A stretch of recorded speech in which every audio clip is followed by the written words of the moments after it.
Thank you, everybody, for coming. Thank you, Alex. Thank you, Sonia. Thank you, Christie's team. It's kind of apropos to be in LA and be surrounded by celebrity and film.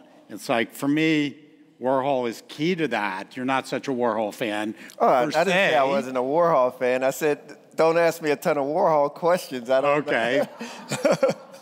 So he's really predating this notion of celebrity. And I'm here in LA. Could you talk about how it's changed around celebrity and culture, given that you're really representing celebrities? I guess what I would say is like when I first started coming to LA, which was probably the early 90s, it was more of an actor's town. And I think just as technology has sort of permeated culture, whether it's streaming, whether it's social media, I think the definition of celebrity has changed. So where I think we went through this sort of generational shift where, and I experienced it in my own house, where it's like, you know, all of us knew who the movie stars were, or all of us knew who the television stars were. And then when YouTube comes along, all of a sudden there's this new generation of stars that past generations may have discounted or looked down upon. But for my kids' generation, that's their definition of celebrity. Or it could be reality stars that become this definition of celebrity. So I think it gets defined as the generations change and sort of technology I think you're right when you talk about the reality show. I remember reading Paris Hilton. She's not here, is she? I run into her sometimes. It's like, I think she said that she was more important than like Marilyn Monroe. And I thought, well, one's talented, the other is talented something else. But how many, do your kids even know who Marilyn Monroe was? My daughter barely does. I have 5 kids, so probably 2 out of 5. 2 out of 5. So, and with Warhol, we wonder, like, 50 years from now, will anybody care about these celebrity portraits? Will they care about, you know, they tend to care about the ones that are sexy, so that's always sells better, right? But the notion of celebrity really changed back 20 years ago with social media in this town, right? Yeah, absolutely. Yeah. And you're part of, like, making that happen, right? Yeah, you know what? I think where I sort of got lucky is sort of being right industry at the right time. And so when I started my company, Atom Factory, it just so happened to be that YouTube, Facebook, and Twitter were all sort of launching around the same time. And all of a sudden, artists were able to reach fans directly without anybody in the middle of that relationship. So it sort of broke down that wall and took away a bit of the mystery and the sort of disconnect and gap. We often talk in the art world about gatekeepers, and I happen to be all for gatekeepers because that's part of my business as an art advisor to be that. But the gatekeepers in Hollywood have changed too because of that, right? Yes. Are you a gatekeeper for music? No, like I never, you know, I think for me, I've never been a gatekeeper. It was always about how do you expose new artists to as many fans as possible. So my job as a manager was more of a protector than a gatekeeper. Because once an artist gets to a certain extent, you probably have to say no to 99% of the requests that come in. And so my job was to sort of filter through and make sure that, you know, whatever we said yes to was the sort of, it was congruent with the mission for the artist. So we didn't do any like pre-gaming too much. We both sort of like to like go with the flow. So when you talk about being a manager, I think it's really an interesting moment in the art world because the world of gallery is changing. The gallery used to be mom, dad, bank, all those things. And now they're really a sales organization. How do you feel about that? And the follow-up is more and more artists are having their own managers. Have you seen that? And would you manage an artist? I think behind the scenes, I kind of feel like I'm the manager for some artists, you know, just because I think building relationships with artists and building a lot of trust with artists. And I think they sort of look at what I was able to do with musicians, and they have a lot of questions in terms of how do I make certain decisions around commercial partnerships or extending my brand and, and thinking about business. And what I found is you sort of have some galleries that are really exceptional in terms of what they're able to offer artists. And then you have some galleries that may not be as sophisticated or sort of up to speed on business development, deal making outside of actually just selling the art. And right now, artists are actually looking, you got a lot of artists that are actually looking to do more than just their primary medium because their contemporaries are doing a lot. So you got to be able to have that offering to be able, and guidance to be able to point them in the right direction. Yeah, I don't think they're quite aligned always now, the gallery and the artist.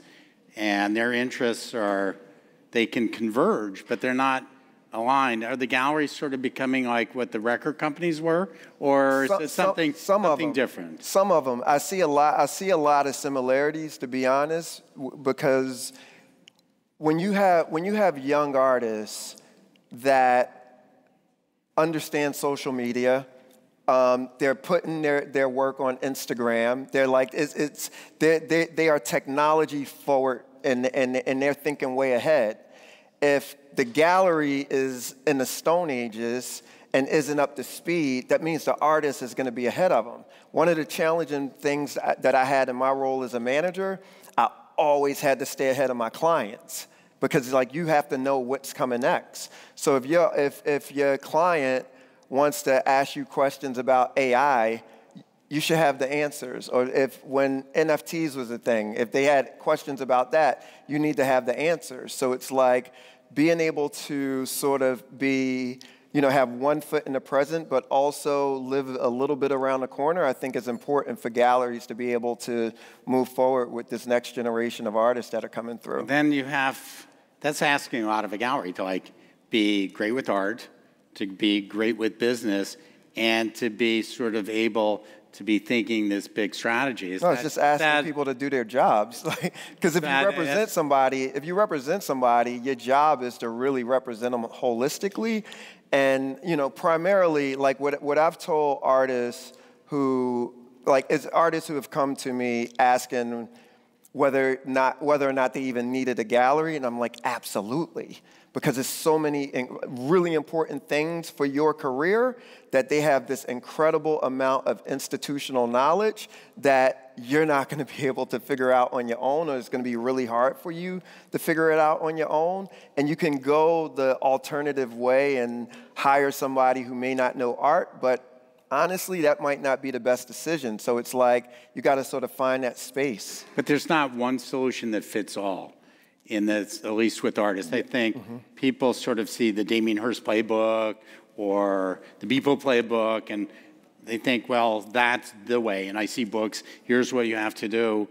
I think it's a mistake to think to be outside your personality, maybe to sort of be outside your personality as a gallerist, too. Is that, would you say that's the same in Hollywood?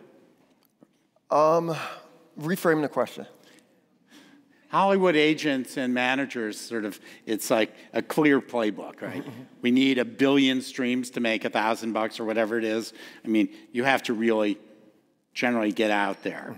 With an artist, you may be, you need a critic, a curator, and a collector, and you have a successful career and a dealer. So it's a different kind of structure. But with music artists, it's an artist development cycle where it's very hard to skip steps. So even if you get the 1 billion streams, if you don't know how to play live, if you don't know how to have all of the artist developments, so it's a lot of things that go into it as well too. But it's interesting that artists are coming to you and say, should I change galleries? Should I sell on my own?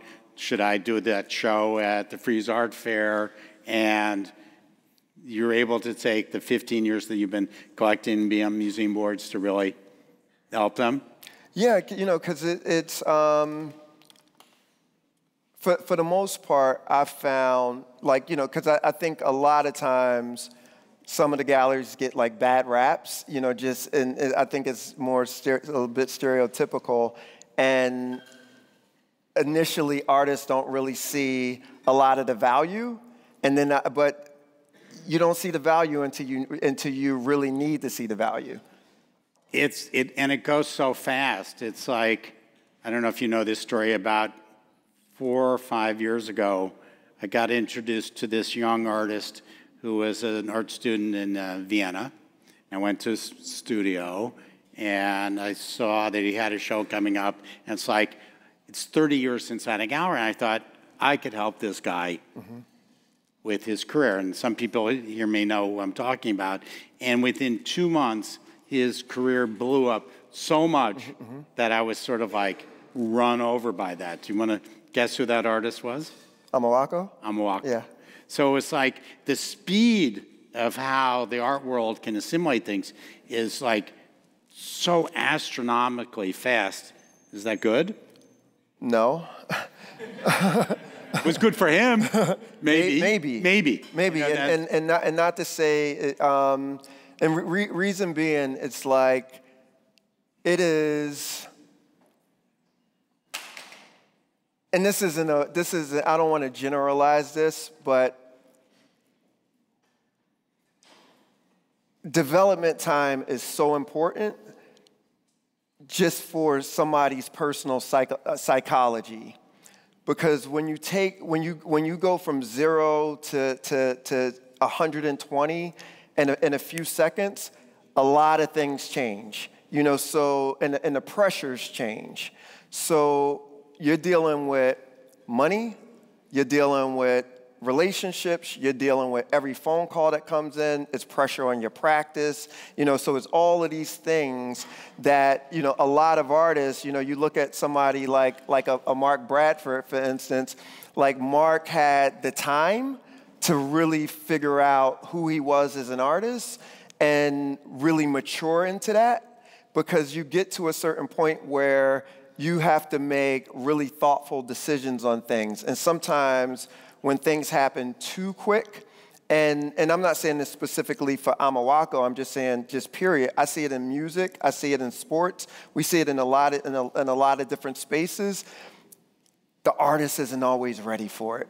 They're not always ready for it. And I just believe you gotta have some sort of development arc just for the person as a human being as well too. And I think the art world has created this monster of, it's freeze. I need 2 paintings there. Then I have a show in Tokyo. Need 6 there. And then there's Basel here. And everybody is like, I want one like that. I want one like that. And if you're young, it's like it's enticing. They give you fame. They give you money. But at the same time, I sort of think, like, I say this often, Vermeer wouldn't get a show now because it's like, dude, what do you mean 20 years you made 20 paintings? Like, that's not going to cut it. There's like, Freeze LA and Freeze New York. And it's promoting this speed too. So it's sort of cannibalizing itself. I'm concerned about that, this model of so fast and the artist getting sucked into it. Yep, and this is where, you artists have to have permission to be artists with a capital A at the end of the day. And what I mean is that you gotta make the work that you wanna make, and you gotta be the artist that you wanna be. And if you get caught up in this machine of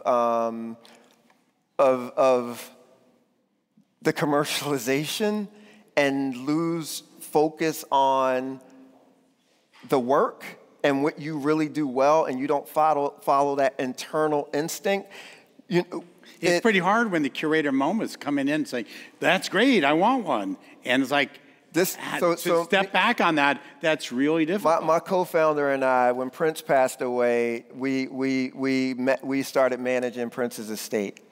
And I learned so much about what it means to be a real artist. Because with Prince created the way he wanted to create. And it wasn't about whether or not my next song is going to be on the radio. It wasn't about whether or not I was going to sell, 100,000 seats at Wembley, or I'm going to go and play this 21 dates at this nightclub or whatever. He was a real artist in every sense of the word. And I feel like people are drawn to that. People are drawn to that. And it's really easy to lose focus of who you are. And I feel like you got to find that balance. Is a balance. And you mentioned AI earlier, and I want to give a shout out to Alex Marshall, who I was on a talk with, who said something really smart about the difference of actual intelligence and artificial intelligence when it came to making art. And he said artists make mistakes, and they learn from them.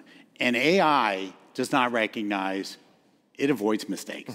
And that's why AI can't make art or music or great music. They can make something that sounds like music. It's like this ability to experiment. It gets harder and harder the more successful you get. No one can talk to you. You're too big. I don't want to hear feedback. It's like, I think that we're at a moment of needing to step back a little bit. Yeah, I think we're going to get into some interesting times. I think we had a conversation about this last night at dinner, and what we're going to see on the music side over the next 3 years is people won't be able to differentiate between synthetic artists and actual human artists that are making music. And the technology is going to be so good that when you listen to Spotify or Apple Music or whatever platform is going to be around in 3 years, the listener won't be able to tell the difference. When they look at the music video on YouTube, they won't be able to tell the difference. And within 4 to 5 years, they'll go to the concert and you'll be looking and you won't be able to tell the difference. In art, I don't feel like it's going to be that same thing, because I think human creation and the people who actually collect are looking for something different than, because music is is more of a passive medium, where the people who are streaming, these billions and billions of streams, you're listening to it in your car or you got it in the background, it's playing somewhere or whatever. So it's more lean back than lean in. And with fine art, and visual art, is very much lean in for serious collectors. And but talk about yourself as a collector a little bit. I would never buy a piece of AI art. That's how I could go on the record saying that. Yeah, I'm pretty sure of that. You might, there might come a time 10 years from now that you buy an NFT. You might. I bought dumb, and I like that. I was doing that. Like that to me is like Pokemon cards. Or, Tom Sachs makes an NFT or something. There are times it can be interesting. It's like saying I wouldn't buy a photograph, or I wouldn't buy a video, or I wouldn't buy painting or sculpture. So I think we're going to reboot that and say, Beanie Baby money thing, that's stupid. Yes. We've gone through that. Now it's time to really look at it more seriously. I think coming out of COVID, people want to smell the art. They want to see it, right? Have you ever bought anything you didn't see in person? Yeah, a bunch of times. Yeah. Ever go, oh shit, that looks a little different? A couple of times. Like what? With my clients, I say, here's the rule: one of us has to see it. Yeah, in person. It's like if we don't do that, it's always a problem. Larry Osei-Mensah, who's a good friend and one of my favorite curators, is here right here. And Larry is a guy I trust so much that when Larry sends me a PDF or something, I'm like, okay, because I trust Larry. But Larry, you've seen it in person, right? Or you're seeing it as a PDF too? But he knows the artist, or so it's. I'll take those. I got it wrong a couple of times, and but it's not anything it's no big regrets for me. Like it's not return to sender sort of thing. Right. didn't cost enough to... No, exactly. Yeah. Okay. Yeah. You know, at $9 million, if it costs enough, shit, if it costs it'd be enough, a problem. I would need to see it in person. But I think some art lends itself. If you spent the time, you know, I have some friends here who are like world's leading Rouchet dealers and collectors. Like, if you know Ed's work and you see the PDF, you can pretty much gather, if you've been waiting 9 years for just one, you can probably do that. I would say it's pretty hard to say this Rothko, that Rothko, this Agnes Martin drawing that one without being there in person. But you're willing to, like, because figurative art has lent itself to the screen, right? Yep. COVID's like, we're all on board. It's like, looks good on the screen. So. Yep. So tell me about LA interests me. You're an East Coaster, moved here. I'm actually from LA, and I know everybody can imagine that from my personality. And I grew up around Hollywood, you know, where like being a TV writer was more important than like winning the Nobel Prize for literature. Okay, literally. And this was a one industry town. Yeah. There was one place in Beverly Hills to buy clothes, Dick Carroll's, if anybody remembers that. And maybe, you know, Lowry's to eat. Now it's it. Now it's a completely different place than since you've come. Is it? It's amazing. Like, it took me, I didn't move here until my third time. Like, I didn't stay until my third time. I moved to LA twice and moved back to the East Coast. And, you know, culturally what LA became is like pretty amazing because if you looked at music, film, television, art, technology, like all of a sudden it's like this sort of perfect culmination. And then even like the art scene here was pretty fantastic in terms of being an on-ramp for me. Like the community was so welcoming. People shared a ton of knowledge, you know, just the get-togethers. It was very communal. So like I loved it. I'm pretty much back on the East Coast now, but LA, it's like the cultural scene is amazing. It's interesting. I wonder if anybody can guess what show I saw yesterday that completely blew my mind about Los Angeles and the art that's... The Deitch Show. The Deitch Show. So this show Somebody that came out about it this afternoon. That came out of Made in LA, which I didn't see, and I think it's called The Edge of the Sun. It's like, I went to see that, and that's worth the trip to LA by itself, okay? And what it is a group of, I think it's 12 Mexican-American or Mexican-Korean, and that culture of art has been in LA a long time, way before Bruce Nauman and Chris Burden and Ed Ruscha and Baldessari, I think John's from here, but moved to LA, and somebody was saying, well, that was like, person must have looked at Larry Pittman. It's like, no, dude, Larry Pittman was looking at this. And if you haven't seen that show, it's extraordinary. And, you know, I hate to give Jeffrey that much credit. And he's the panelist last year. But that show is something about culture of LA that's sort of like, I don't know that it's going to make economic sense. I'm not going to say you're going to get rich on buying these artists. I'm not doing that. But go see, if you do one thing here, and it may take you 2 hours in traffic, it's worth it. Yeah, Jeffrey knows how to do it, and he's not afraid to take chances.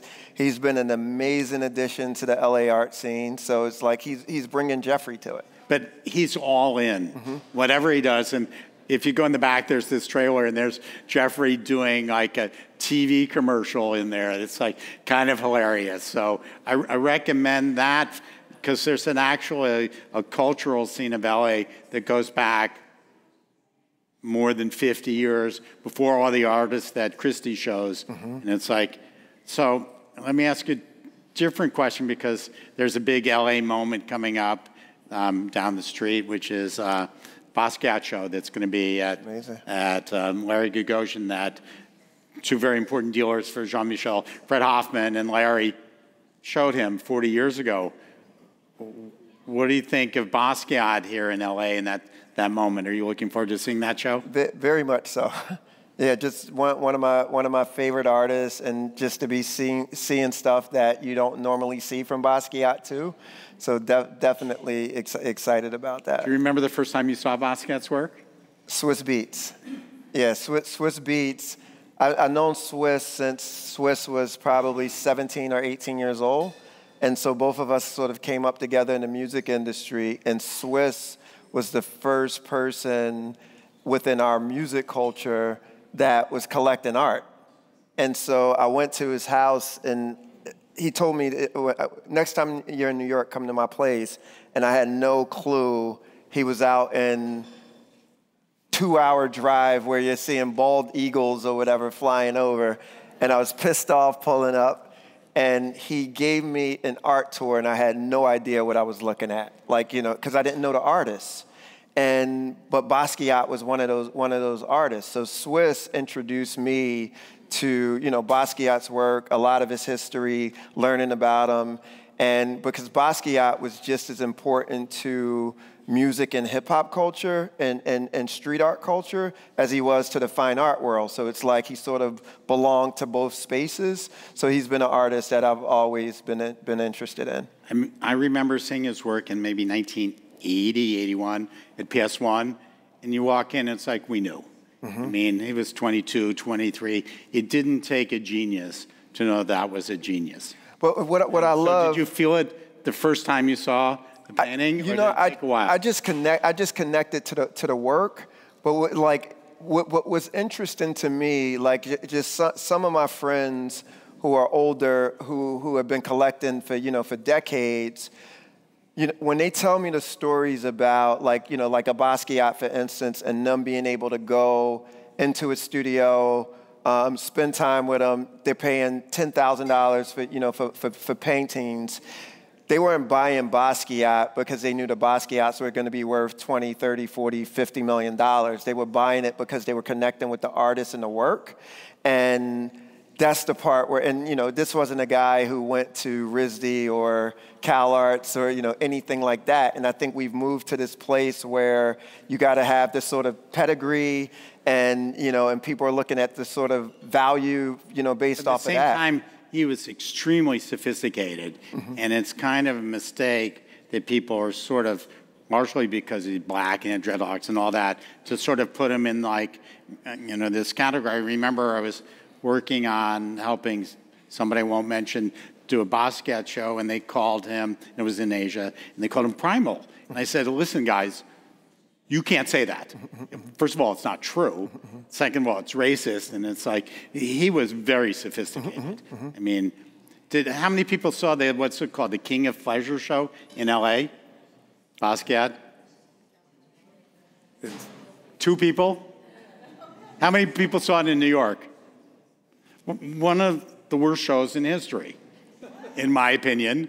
That it was like what they've done to like the family, or to try to commercialize it, I find troubling. Is there family here? Sorry. But next thing, you know, it's Basquiat sneakers. So it's going to be next. Fucking Donald Trump going to make sneakers? I mean, what's going on with this stuff? But did you see the show? I didn't see the show. So like 4 people went. How many people are going to go see the show at Gagosian at Basquiat? You should all go, but it's like, it takes me to another point. What's interesting about LA is now people of color, women, especially those groups, are collecting, they have much more buying power, and they're connecting with art that speaks to them. That's often, you know, if you're black art, if you're a woman, that's a big change here, isn't it? No, like we've always had the buying power. It was whether or not you were going to get access to the work. And a lot of the black collectors I know have been collecting for years have incredible collections of black artists that they've owned for 30, 40 years, that those black artists are just becoming famous. Like, so for Sam Gilliam just to sort of become big to the art world, you know, 5, 6 years ago, there were black families collecting Sam Gilliams for decades, and or Ernie Barnes. Yeah, Ernie, like you name them or whatever. So it was the buying power was there, the art was there. It just was almost like this tale of two worlds or whatever. I'll sort of disagree. I mean, back 35 years ago, I was Lorna Simpson's dealer. I was her first dealer, and there was a lot of pushback against artists who were successful. Carol Walker took a lot of shit. Thelma took a lot of shit, like, what are you doing? We want it cheap. Why are you going to this white world where it's $20,000? I want to pay $2,000. So I'm going to say my experience, maybe it was no, I think it's in the 80s. I think it's different, though, because it's like you had a lot of black galleries representing black artists, and at price points that a lot of people could afford. So it wasn't that people weren't outpriced or anything like that. They just weren't in the system. There's one black gallery in the Art Dealers Association. Yeah, it was two systems. It was two systems. So if you look at the value of a lot of people's collections, like they've gone up exponentially or whatever, but they've been collecting this stuff for years. It just was two systems. But I also see, but the fact that LeBron is doing it, P. Diddy's spending $20 million. That's different. That's new. That's different. That's different. I know a lot of black people who had a lot of money for a long time. It's like I just do, right? It's not true. It's just because you're just discovering who those people are doesn't mean that they didn't exist before. So it's like it's always been. So we're buying the media. Yeah. Yes. I think having these two. And honestly, if you have these two worlds, his impression was Oprah and Bill Cosby. It's two worlds. Yeah. And so, but one world doesn't make the other world illegitimate, because it's legitimate collectors buying from legitimate galleries, and that doesn't. But just because the other world decides, okay, now this artist, Sam Gilliam's all of a sudden good, or Ed Lewis is all of a sudden, Ed Clark's all of a sudden his work is good. No, it's been good. But I think you make a really strong point there that we have this elitist view of like 100 artists that are in favor around the world, and there's 2 million artists in America. And they're somewhat at war with each other. And the 2 million are kind of like, you don't respect us, which is kind of true. And at the same time, they want to be them. And I think we're not talking together very much. It's kind of analogous to all sorts of other social problems of thinking there's only one system. Mm-hmm. And I think you make a strong point of like, there have been parallel things going on. They just weren't always connecting. And I think just like what I love though is like when you have, I think the art world has opened up in a very beautiful way. And when you have museum leaders or gallerists or curators that are starting to take chances on other artists that may not have been sort of within this system or whatever. And, you know, one of the things that I talked to some of my friends about, that's why I love Chase Hall, the artist Chase Hall, like where Chase didn't go to art school. And there's all of, you know, and people like that aren't getting the opportunities. It doesn't make him less of an artist because he didn't go to, you know, an art school or anything like that or whatever. But like, how do we give people these opportunities? But now I feel like a lot of institutions are just starting to open up a bit more and sort of redefine what the space looks like. And I think it's moving in the right direction. I think it takes a long time to turn that boat. Mm-hmm. That ocean liner doesn't pivot too quickly. And I think there's a lot of ground to make up. Now, what's funny is I ended up joining, I got a call to meet with Michael from LACMA to join LACMA's board. And within one conversation with Michael, it was a yes. Because what Michael was talking about doing in art was way before George Floyd and way before people were pressuring museums into, community projects and things like that, bringing in artists of color, women. This is before that. And so when you got leaders who are pushing things forward and who understand that, it's like those are the people that we need in there. I think it becomes critical to speak to those communities and understand their vantage point rather than assume it. Mm-hmm. It's like, back to representing Lorna, when every year we get a bunch of calls, it's like, can you do a show in February? And it's like, oh, you mean Black History Month? Mm-hmm. And we say, that is the shortest month. It's like, we get like a longer month, and it's like, no, but we can do a show in May. And they go, no, it's February. And that was a problem. But no one would ask the artist that. Mm-hmm. And then museums started saying, oh my God, we need to do this, and we're gonna build a collection just Black. It's like, are you talking to any Black artists and Black curators and Black dealers? They don't want that. Mm-hmm. They wanna be like Matisse and me. Mm-hmm. They don't wanna be, it's February, mm-hmm. time to be, and I think we're still not there. Mm-hmm. Mm-hmm. That's still a long ways to go. Would you agree? Yeah, I think we're, as long as we're moving it in the right direction and not going backwards, I'm optimistic about it. And I just from the sort of worlds that I'm around and I move in, it feels like it's moving in the right direction. Yeah, it's not an either or. Yeah, It's like that's certainly you could say that. I don't want to go down that road just about race in America. Mm-hmm. It's like we're not perfect, but mm-hmm. hopefully we're getting a little better. That's a different comment. That's a different thing, but it's like, it's like, can we get better? Mm-hmm, mm-hmm. It's like, maybe we should open up for some questions. Mm-hmm. Alex, do you have a question? No, but I have a microphone. You have the microphone? So I have a question. So Troy, what artists do you collect at the moment? Or are you excited about? Who am I excited about?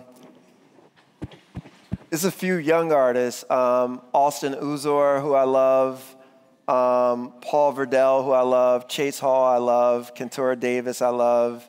So I can keep going. This one could go on for a while. But any old dead artists that you collect? Dead white male artists? That's a good way to put it. It's mostly living artists that I collect. Yeah, mostly living artists.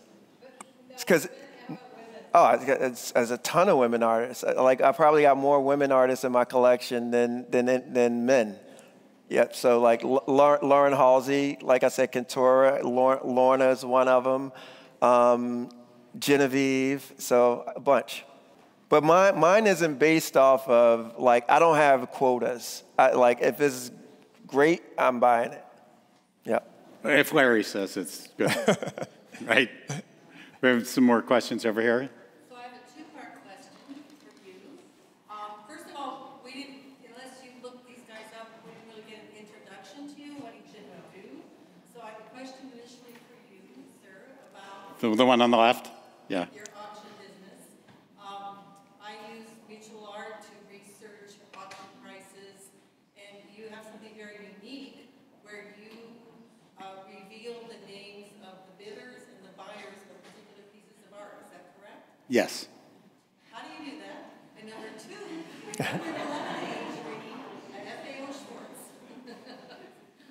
Remember FAO Schwartz, but not the lemonade tree. I've been in the art world since I'm 4 years old. I probably met Andy Warhol in 1961 when he came to my house and played in my room with my toys and not with me. So I was raised by artists. So I'm an insider to the art world. I ran a nonprofit. I had a gallery. I've been an art advisor. So when I go with the Baer Fax to an auction, I stand in the room. I recognize more people because I've interacted with them than anybody. So that's one way of doing it. People like to tell me what they bought and what they bid on, because it's valuable information to the trade. So if you have a Boswellis painting for sale, and you would think, who am I going to sell it to? And you look in my database and you saw Troy Carter bid on a Boswellis, it's like, that's good for business. So that's one part of what we do.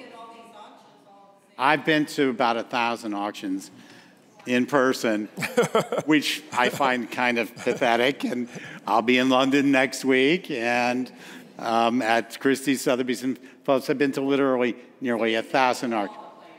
I know more of the players than anybody else in the media because I'm in the game rather than being on the outside of the game. Now you had a question for Troy. Or did... Say it again? Of course. Everybody likes jazz. We had a question back here on the... Yes? I have a question for Troy. I would love to know if you can remember what the very first piece of art on the wall or that you saw that just made you want to one day go to art. The very first piece of art I saw on the wall was probably at my grandmother's house. And most black houses you would go to back then, it would be Jesus, Martin Luther King, and JFK. Those would be the three pieces up on. So that's like a great Kerry James Marshall painting of Martin Luther King and JFK. You got to put Jesus in there for this. Like you may be in there. That would be the picture. So that was my first impression of seeing like any sort of art on the wall, and then I think I would say the first piece of the first piece of art that I bought was a Kandinsky from IKEA for my first apartment. It was the first piece of art I bought. And it went from apartment to apartment with me or whatever. I wish I still had it, by the way. And but that to me was like, it represented something for me of just hanging something up that I felt like was beautiful. And then from there, it's like, I feel like, literally I'm walking down the street. I was on tour. We did a stop in LA. And I was walking down, I think it was Rodeo or Beverly. And I got on like sweatshort, like I'm in street gear. And I see this huge painting of the boxer Tommy Hearns. And the Hitman.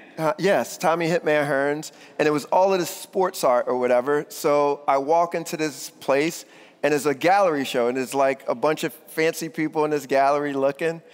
And the artist was in there, and we got into a conversation. Like it's me and it was the rapper Eve's DJ with me or whatever. So we walk into this place, and I get into this conversation with this artist, and he had this big handlebar mustache, and it's the artist Leroy Neiman. And we start talking, and he's telling me stories about Frank Sinatra. We're talking about hip hop, and he tells the gallerist, I forget which gallery this was, they're not there anymore, they represented them, and he tells the gallerist, he says, can you go in the back and get the thing that the painting I just did of Shaquille O'Neal? And he ended up, he basically gave it to me. It was like, and Shaq had signed it, he had signed it, and he wrote, and I had just gotten married, and he wrote a beautiful note on it to me and my wife.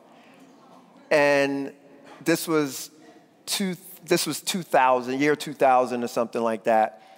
It's everywhere, like it has such special meaning to me, but like just being in that, like it was no pretense, it was no like, he didn't know me, I wasn't a collector, I'm coming in off the street essentially or whatever, but to me it's like it was special, so that piece to me connected with me. I think the point that coming back to what I was talking about elitists, it's like every house in America has art. Mm-hmm. It may be a Madonna. It's like there are 132 million households in America. They all have art. There's maybe 5,000 or 3,000 people in America who collect art like you do, but that leaves 131.99 million people with that. There's something to not ignore there. Yeah. It may be Leroy Neiman, who went to the Art Institute of Chicago, by the way. Oh, wow. I don't know if you know that. He was actually trained, the School of the Art Institute there. So, one more question, Alex. How much time are we doing on time? I think, unless there's any more questions, I just want to thank Sean from Christie's Art Finance, who came out here and made this all possible. And thank you, Troy. Thank you, and Alex. Josh, for tonight. That's awesome. Okay.